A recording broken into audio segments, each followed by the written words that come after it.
Everyone. Let's talk about what the hell happened this week. More as usual, there's a lot to discuss. We're doing it a day early this week because we're in New Orleans for the Tulane Book Festival, which we'll get into. There's going to be some exciting guests there. But yeah, we're live from New Orleans. I like your backdrop, Dustin. Yours is better than mine. Hey, the Pontchartrain Hotel, I right here forgot in to St. bring my Charles. little contraption for. So anyway, it's been a great visit so far. We've connected with a lot of your political friends and colleagues here in New Orleans. It's nice. It's Yeah, nice to be. It's nice to be in a city where you're surrounded by people who are aligned with you. For right. people who get to live in big progressive cities, it's you know you probably uh, take it take it for granted. It just feels so nice. And I love New Orleans. I miss New Orleans. I used to live here for 3 years and I just miss it all the time. Yeah, I love being here. Excited to go to the book fair tonight. Um, I've seen it called like the New Orleans Book Festival, Tulane Book Fair, but like opening night is tonight at 5 o'clock. I just saw that we're going to get to see the editor in chief of the Atlantic, Jeffrey Goldberg, uh, who The was man of the added hour. the man of the hour. Get to see in person here in a couple hours. I was like, what? Um, yeah, I think what's it called? Signalgate. I like somebody coined this term, whiskey leaks, because Hegske loves that whiskey. Hey, I like Man, whiskey too. You know, had some of I, that last night. as terrifying as what happened, as terrifying as it is, and like the vulnerability that it was on display and the disaster that could have gotten troops killed, etc. Um, there's something very satisfying about saying, I told you so. This is Yeah, a TV personality.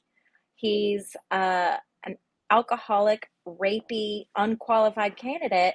And what do you know? 1 month in, he already has one of the biggest mistakes in history of that position.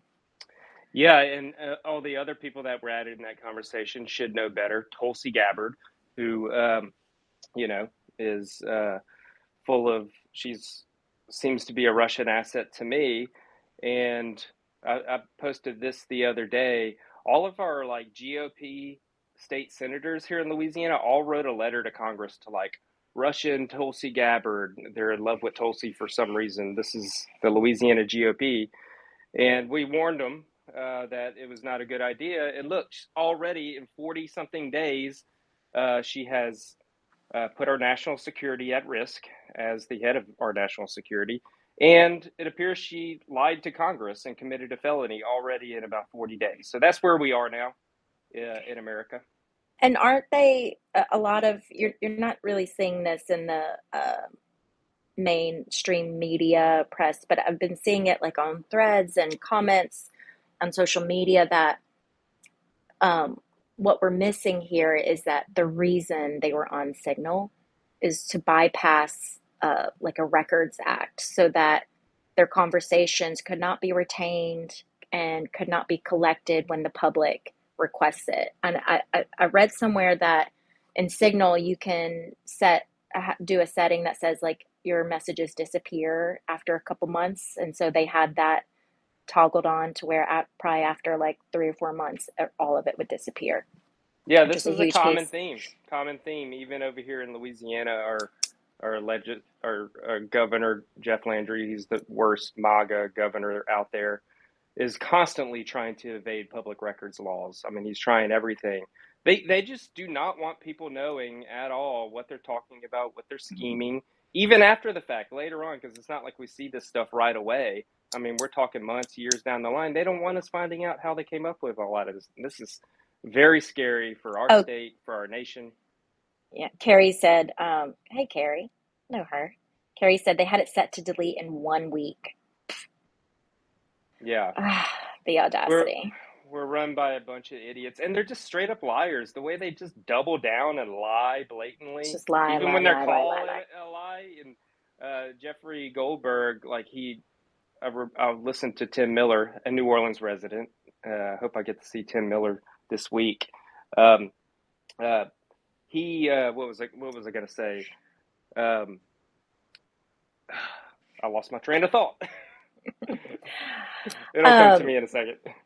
yeah, I mean, and I just love how to watch like hour by hour how they like it was hot potato of like passing around the blame and the lying and like Pete Hegseth's like just unwavering confidence in that he did nothing wrong. I'm just like, and also the fact that Goldberg called their bluff. That is like more of that, right? Where he was trying to be do the right thing and not release the details of it That's for a yeah. chance of. Go That's what I ahead. was going to say. He was on a podcast with Tim Miller, and Jeffrey Goldberg's like, "Look, I don't want to release anything," and Tim Miller's like, "They're just going to keep calling you a liar. Like, you're Yeah. eventually going to have to release it." And Hmm. Jeffrey Goldberg was like, "No, I'm going to stick to my principles on this."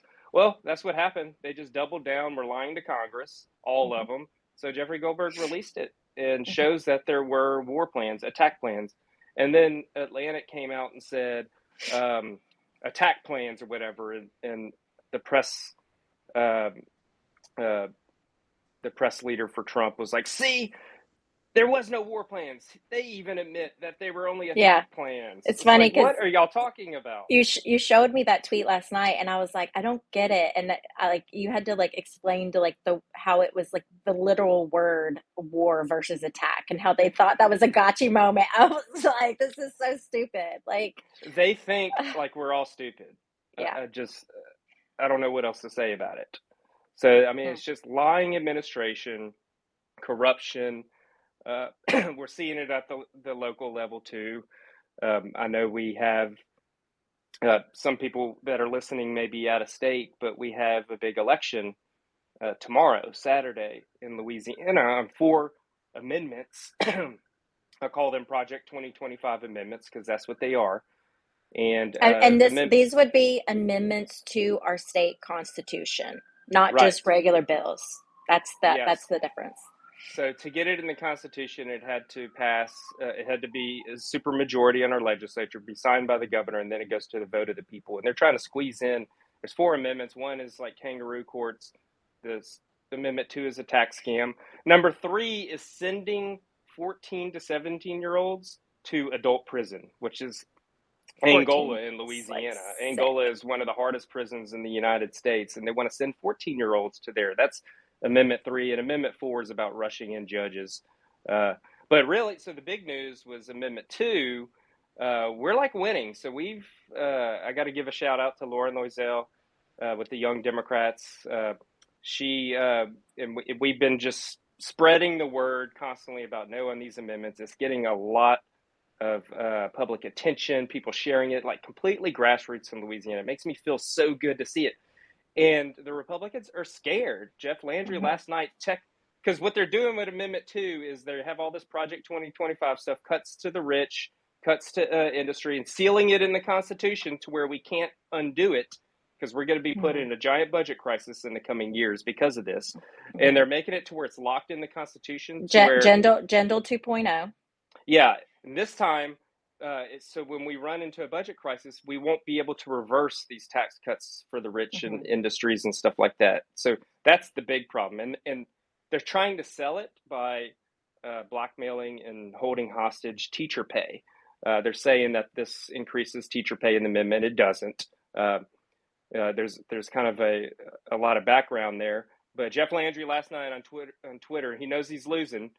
Said if this amendment 2 doesn't pass, we're not going to renew the stipend for teachers, which is their current pay. There's like a $2,000 So stipend. it's like blatant bribery. It's like a So blatant he's admitting, hostage. Yeah, yeah, yeah. yeah, he's He's admitting that they're unraveling baiting. because Yeah, he's losing. It's just like the hot mic that you and Lauren discovered the other day, where it was just like like when you're insecure about something, you have to like talk to your friend and like get them on your side, be like, isn't this weird, right? Like, isn't this like the hot mic basically exposed him trying to say that like because a lot of money is going against him, that means that they're doing a good job, right? We're doing a good job, Yeah, right?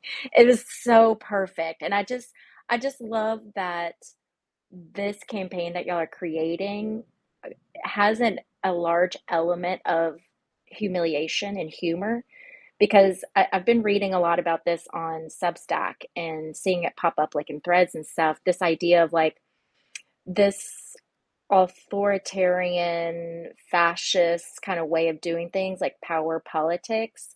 The number one way to fight against it is like ridicule and getting the yes. people to understand like how ridiculous this is and putting it on display is like Jeff Landry saying like he literally has a temper tantrum. They have these temper tantrums in real life that is just gold. It's funny too, because like all the MAGA people like try to be Trump and it doesn't work. Like, Hmm.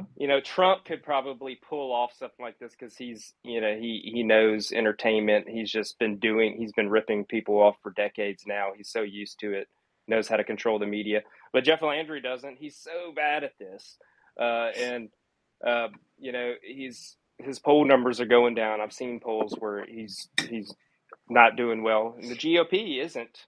They're losing public support over all this, and they're just so bad at it. So like today, he even released a video. So last night he went on a tirade. Today he released a video and said, "Stop the George Soros money that's coming into our state." I'm like, George Soros? Like I wish we had all these billionaires helping out regular Yes, people in Louisiana because a lot of there's not money at all in this state. And that's one of the reasons why we're the poorest state. I feel like national Democrats have really just kind of given up on this state, even though we have like the highest black population.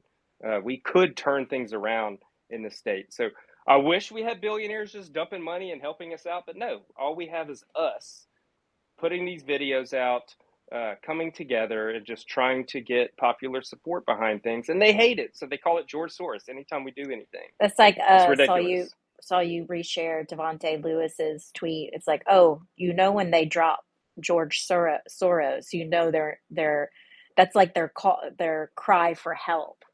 They know that Yes. all you have to do is like drop that name in, and like money It's a just dog. starts. Yeah, Yeah, it's a dog whistle to get all the because you can see the early voting numbers that it's like the highest black turnout that we've ever had in the state, especially for an amendment, which is great news, and they're freaking out about it. So this is like their dog whistle call to all of the people in the state that usually vote Republicans, like Soros is invading our state. yeah. Um, so I feel pretty good, even if we don't win tomorrow.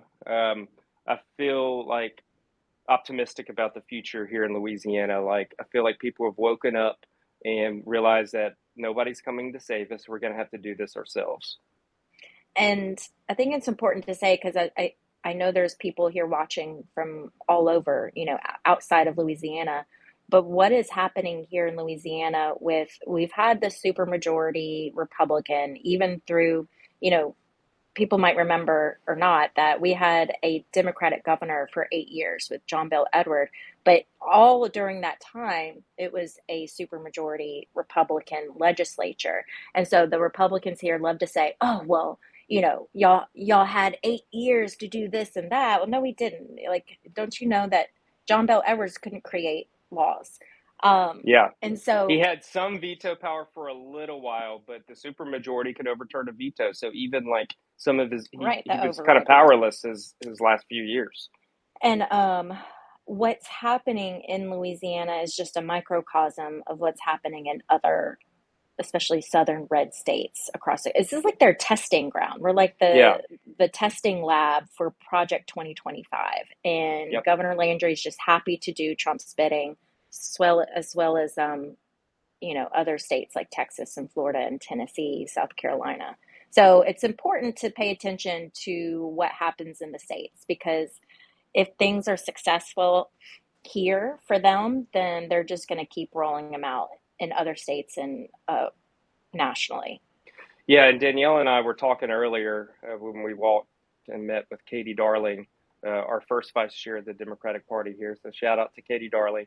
But Danielle and I were talking. It just proves that like the Republican Party is all about money, like taking from our pockets, pitting Mhm. pitting people against each other, working people, fighting each other over culture wars, whatever. The Republicans don't really care about that. It's a useful weapon to them. Um, but they really care about the money, Mhm. and it just shows again. It was an unveiling of Landry last night. All he cares about is Amendment 2 because that's the money amendment. That's the Mhm. one where they're ripping everybody off and stealing from our treasury and setting us forth to disaster. And that's the one he's freaking out about because that's the one And they care about. they tried to pass that in regular legislation session last summer, right? And they couldn't. And so Yeah, they that's wanted to redo the entire Constitution, and they finally just settled on the tax one because that's the one they really care about is the tax and they portion. thought they were being sneaky because of course if you pay attention, this is what, like, I always say this to my following, like every election, like the smallest elections matter just as much as the presidential ones because they use the smaller elections to secretly pass the things that they can't pass in the major elections when more people are paying attention. So that's why they're, and even within the amendment, this tax cut is buried within Amendment 2 and holding those teachers hostage. Like, so sick the way that they're using the teachers in this Yeah, and amendment now to they're basically throwing. just to make a constitutional change tax cut. Yeah, and they're completely lying about the teachers too. So Governor Edwards, our Democratic governor, fought for teacher pay raises constantly. I think he got two through during his 8 years. The last one, the GOP was like, nope, they wouldn't pass it. So they made it like a temporary stipend every year. So the teachers are basically have their normal salary, and then they have like a $2,000 stipend. Well, in the language of this amendment, all they talk about is the teacher pay raise. They don't talk about all the other Of tax course. stuff in there. They hide it. But it just shows that they don't care about teachers. If they wanted to give the teachers a pay raise, they could easily do it in the minimum foundation They have a program, super the MFP. majority. Yeah, they could do it with a simple majority. I mean, Yeah. the Democrats have about 30% of our legislature, so they would have all those votes. All they would need was just a third of the Republicans or less to vote for a teacher pay raise, and we could all have it. More education for our Do it. children, but they don't want that. Go do it. Go do it. Oh God, Exactly. it's so frustrating. I'm just happy that like y'all have are doing the work. I think it's very important. I've brought this up a couple times. It's very important to know that these kind of campaigns where we're kind of outing them and we're their like sneaky ways are being discovered and promoted publicly, the work of doing that is typically done by just like a handful of grassroots people. Like Hmm. if you and Lauren or anyone else There's had so many not people that are on this. that are Yeah. but didn't take the time early on to see what they were trying to do, and y'all got ahead of it immediately to start this campaign of no on all y'all, like this great campaign, like that could have changed the course of our state, right? And hopefully it will. Hopefully, you know, it's at least no on amendment number 2. But that's where like really the mountains can be moved. It's like I think I realized like wow, that's just a handful of y'all doing this work that if you weren't paying attention or you weren't passionate about it wouldn't get done. And that's essentially the story of what has happened in these red states down here in the South, like where people have just kind of given up and they're not paying attention. And the devil is in the details for sure. It's all in all these little sly backward. It's not always out in the open in a general election. So it's just important that if you have that passion to get involved with even like your own parish or county, whatever kind of organizing is already happening, to do that there and to join your local parties on these grassroots efforts. Yeah, there's a small group. There's too many to name right here. There's a lot of people doing good work, um, and that we started on it early. And then yes, there is some like nonprofit organizations. No to them all is a kind of a bunch of the nonprofits that fight for working people. they don't have much money.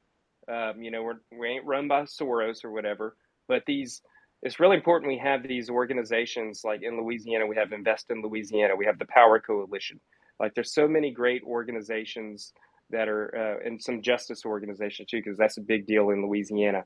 And we come together in times like this, and with some good social and just kind of having fun with it, calling these people out, making them look ridiculous. I mean, that's how you spread the word about these things. And now Yeah. look, we're having like a good turnout in an amendment election, which Yeah. never happens. So I'm excited. And I don't know about you, but I decided early on with my girls. My girls are 4, about to be 5.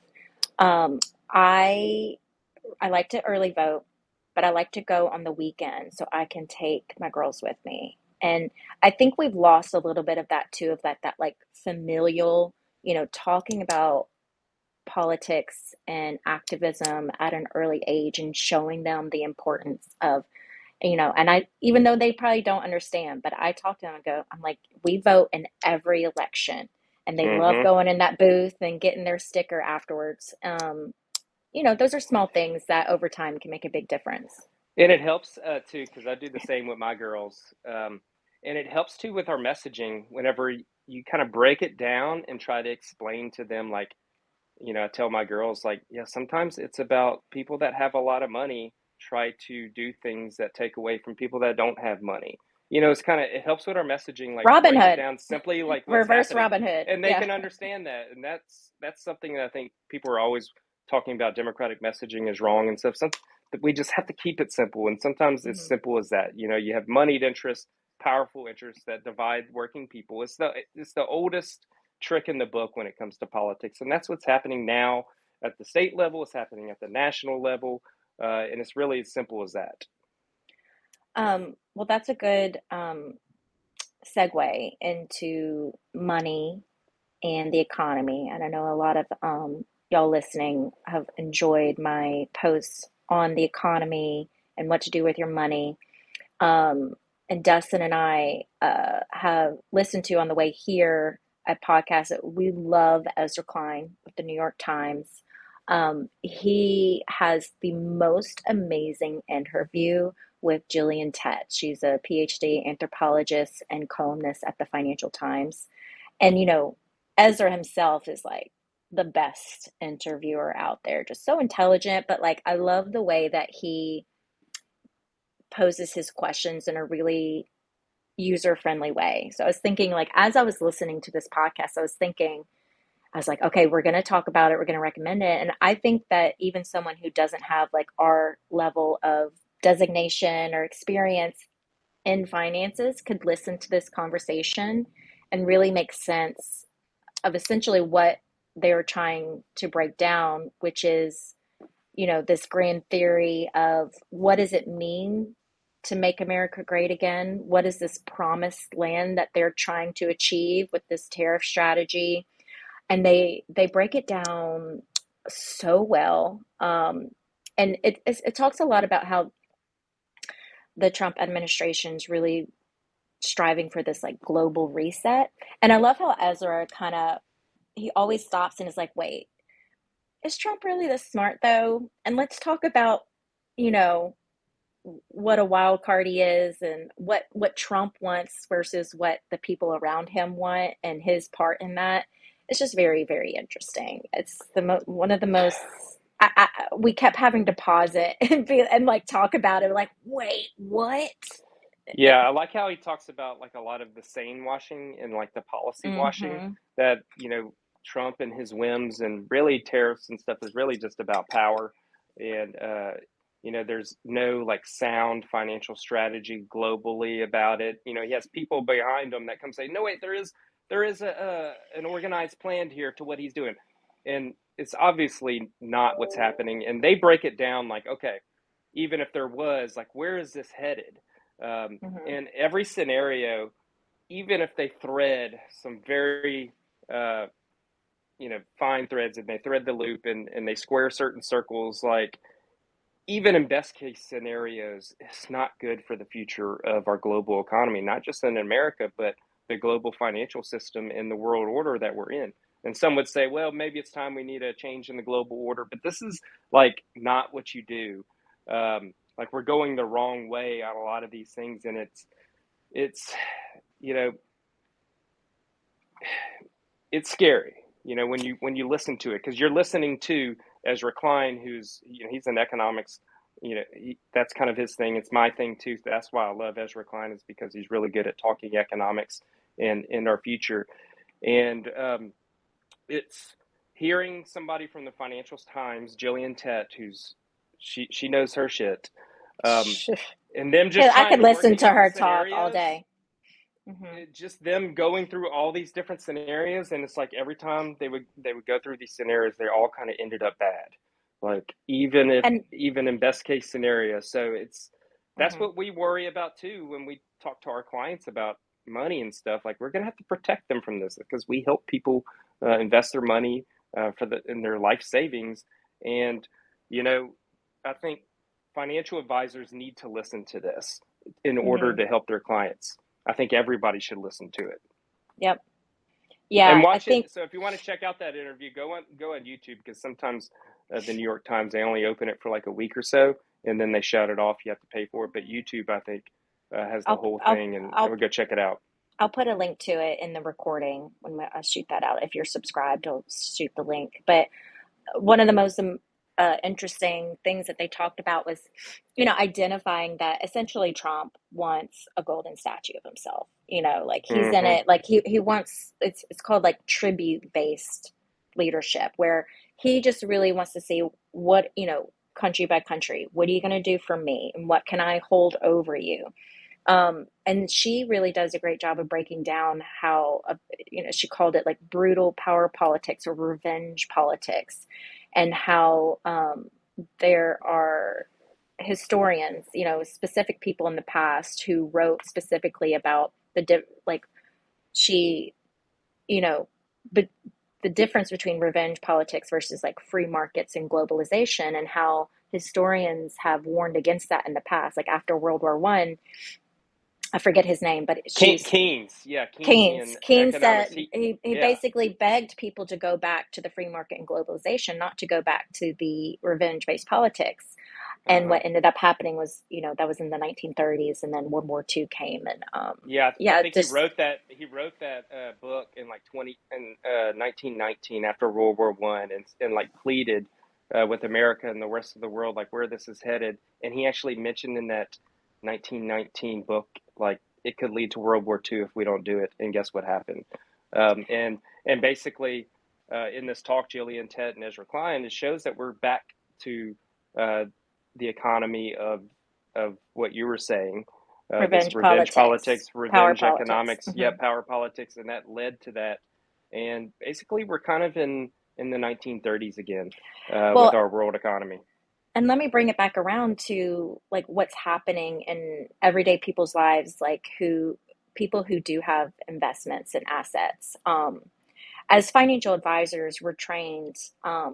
We kind of are trained to look at history. We have all these charts that show us like in the history of the stock market, like major political events that happen every year, especially every decade, and how when you zoom out, the market still goes up over time. And so that's created this narrative for advisors to simply explain to their clients, like, this is, normal. Like, it doesn't matter who's in power, because something that feels cataclysmic or end all be all Armageddon, that actually history has shown happens every couple of years, and the market always recovers. And so what's happening now in everyday people's lives is, as those of us who are terrified and should be, we're starting to question into their advisors, well, I'm scared. What do I do? Is there anything that I can do? And what most people are getting in return is that same narrative of, this is just, the disaster du jour, essentially, and buy the dip and don't change, like stay where you are. And that would typically be our narrative, and has been our narrative since we've been advisors. You know, you've been doing this for 21, myself 10 years. And that is essentially what we have been doing is a lot of hand holding and making sure people don't, jump off the cliff and make bad decisions at the wrong times. However, I think what this podcast proves is that this isn't just your normal disaster du jour, potentially. This is not normal, right? And then I think about those charts that show us through history. And when do those charts begin? I was about to say that too, Danielle, because I remember Like, since I when do those started, charts begin? they all begin after the Great Depression and World War II. If you look at any financial Thank advisor, you. any financial institution, when they show like the history of stock market performance, it always starts around the 40s. And I remember when I started in this business, I was like, well, why don't they go beyond that? And I was like, okay, I just kind of ignored it. And every every year since I've been a financial advisor, they still do it. It's like they want to hide that part of history. Hmm. Fine. But what Hmm. happens whenever you return to pre 1940s in Yep. America? And Yep. that seems to be where we are in our financial Or it institutions. seems to be where they want to go, like the Yeah. strategies that they're using. And that's what this podcast breaks down is it shows how it's mirroring what happened in the 30s. Yeah. And I would even say this the first Trump administration is nowhere near like where we are right now either. You Because can't compare. Yeah, you now can't you compare. have with the tariff situation, he's found a powerful weapon to where he has complete control over. He's the judicial system he's trying to bring to its knees. And you have basically one person in the whims of a psychopath, because he is one, uh, actually himself having all the levers of power globally. And that hasn't happened. I don't know if that's ever happened. I mean, you go way back. So this time is different. I understand those principles that most advisors say. So I don't blame them that they're saying it. Maybe they don't understand this deep of economic history because I've studied a lot. Um, so I don't blame them for saying that, but it just shows that like our financial advisor industry and the financial institutions and the financial media is not ready for this moment. And another thing is, even though we believe in the past, we've said, well, whoever's in the White House doesn't necessarily control the entire economy. And that's shifting because of the strategies they're trying to put in place. But Yeah. also let's talk about like what has historically also contributed to that stability are the foundations and all of these programs. The foundation has typically still been strong. Hmm. But in this instance, we have Doge, who's been taking a wrecking ball to a lot of the things of the safety nets that we've taken for granted. And just one example of that is USAID and how we work globally to try and contain outbreaks. One Ebola outbreak or the bird flu, if that finally transitions to a human, and we don't have those systems in place to mitigate or to protect against and then to mitigate. We saw what happened with the pandemic and we had systems and foundations in place. So Yeah. And the cuts to NOAA, the National Oceanic, exactly. whatever. Um, hurricane season is like 60 days away. And does that Oh make my me feel God. comfortable that we're uh, putting that safety net of knowledge at risk right before hurricane season at the same time when our government is trying to gut FEMA and trying to gut Medicaid and they're trying to pass even more tax cuts, raise sales taxes in Louisiana. Like this is an onslaught, and I don't see how this doesn't end in really economic disaster for our state and our country. Um, I think when it comes to investing your money, there is some good things. I just think we need to be very diversified. You could have a traditional portfolio of stocks and bonds somewhat, but I think we definitely need some other things in there that we haven't really looked at before, like more gold, precious metals, certain commodities that are likely to go up because of all this disaster. Prices are going to go up. So if you're worried about your money, um, you know, just know that you're right. This isn't normal. Talk to your advisor about it, and really try to plead with them. Like, look, okay, I understand you think that this may return, be fine or whatever, but look, let's try to look at some other things too, to stabilize. Yeah, Uh, remember, ultimately, no matter what, even if you are with an advisor, you have the final say on what happens with your money. Um, and if you request something, and you demand something other than just your normal stay put, it's ultimately your decision what happens, even whether you stay or leave with that advisor too. So but I don't still forget. have hope, even though I'm pessimistic about a lot. I still have hope, because what we're doing grassroots is affecting our state government. Uh, Public opinion is changing nationwide, so it is never too late.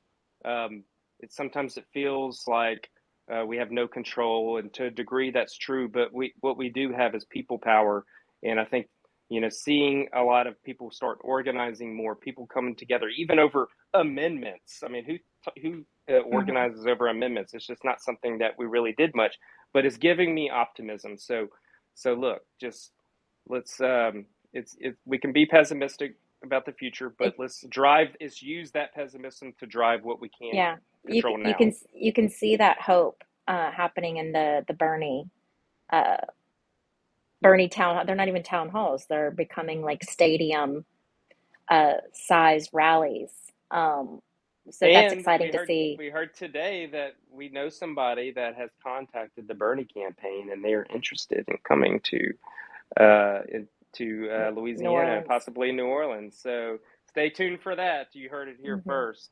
Don't Still a lot of planning to go on that, so it's not for Hmm. sure yet. So look for that announcement, because that would be huge. Hmm. Hmm. They Yeah. need to come to the South. That I always say, the Deep South really is kind of the Gordian knot that we have to untie to fix the rest of the nation, because this is MAGA Central. This is where Speaker Mike Johnson is, Steve Scalise. Hmm. We have this is where trickle down economics and the Southern strategy meets. That has fueled the Republican Party over the last 20, 30, 40 years. It's all here.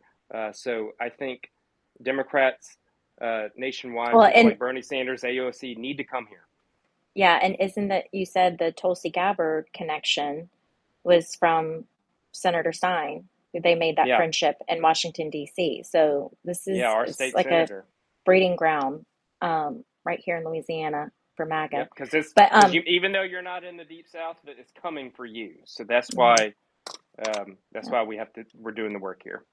One more thing I want to talk about is the latest executive order that Trump signed this week about demanding to prove your citizenship to register to vote. Um, this will probably be another court battle, I'm guessing. Um, but if but it signals to me, it just signals they're coming after voter suppression in a big Hmm. big way, and they're Yep, trying to they don't want us voting. This just yep, and that's just one of their tools in the toolkit when it comes to our voting rights and yeah, getting us to show up. So, yep, yep. And it just shows, because with the name and everything too, it's going to hurt women who oh yeah, have they've been trying acquired to married pass. names. I've been seeing that in like state legislatures where they're trying to pass bills where your birth certificate name has to match your like that. That to me is so outrageous that like surely that can't pass. Like surely that could not get through. But um, They're that's coming for insane. it anyway. Yeah, so we're relying on the Supreme Court now for this, and we know how that Supreme basically we're relying on Amy Coney Barrett's vote now. Like Another Metairie, Metairie, she's from Louisiana. Another Louisiana that's right. connection to what's happening nationwide, Dang, you're right. Forget about because that. she's now kind of the swing vote, and that's pretty scary. Oh my God. So Okay. Well, is there anything else we need to touch on? nope, I mean, the week's not over. week's not over. We're Something could heading to happen the today or tomorrow. we're heading to the book fair. We'll try to record some videos, meet some people. It's the center of the political universe. I was looking at the Tulane Book Fair list of people that are going to be speaking on panels and stuff in the next couple of days in New Orleans. It's like my entire Twitter feed of progressives. So we got some cool stuff we're going to listen to. So we'll report on it in what the hell happened next week. And I just want to leave with one last final thought. As we saw the blatant incompetencies, as we do every day, they're on display by cis white men and the patriarchy. I kind of got inspired this week. I have a note about it here on Substack and created some content around it on Instagram. But the messages to women and your imposter syndrome, to I truly believe, like, if we each individually worked on our own imposter syndrome, and that starts by even questioning why it exists, who do you think created imposter syndrome for women to feel this way? But my hope is that one day we can all realize, like, if we start working on ourselves and our confidence and quieting our imposter syndrome, that we will naturally start to elevate to more leadership positions and start to trust ourselves more, and lead to a rise in the matriarchy, which is something I would love to live to see. But it's just always a great reminder when shit like this happens on full display. There's no accountability. There's just constant lying, and that blatant incompetency is on this display. It's like, this is our time, ladies. Get confident, get more assured, keep working on that, and trust yourself more. So just want to leave it on that note. Thank y'all for watching today. And like Dustin said, we'll keep y'all posted on the book festival. Follow us here, subscribe on Substack, follow us on Instagram, which is where we do a lot of content creation. And we'll see y'all next week. Bye, y'all. Bye. Have a great weekend.